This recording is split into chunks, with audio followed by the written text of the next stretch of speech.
Ano na, tara, magluto tayo ng altanghapan or altanghapan in one, diba? So, pwedeng hapunan, tanghalian, at almusal. At ayan na nga, nakita nyo naman na pinirito na natin yung ating chorizo and then yung mix na ano ba tawag doon? Oh my God, ay nakalimutan ko na naman yung bola-bola, kikiam, at ayan, syempre nagisa-gisa na tayo ng ating bawang sibuyas and then sinabayan na rin natin yung hinimay-himay na napakuluan na natin ng manok and then syempre yung ating atay na medyo frozen pa diba? So, nilagay na rin natin kasi nagmamadali nga tayo, diba?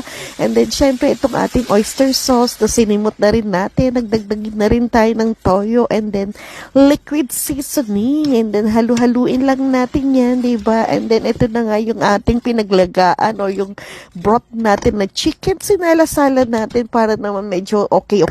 And then, nilagay na natin yung ating gulay. 2 gulay nga lang ang meron ako dyan diba? Yung carrots and then yung ating cabbage and then ayan na nga, ano na nangyari, diba? Pakuluan lang natin hanggang sa ito ay okay na yung mga gulay at saka natin salain at syempre pagka ano nga niya na ilagay na natin yung ating 2 klaseng pansit na bihon and then the rice noodles and then oh my God, halu-haluin lang natin, diba? Ha!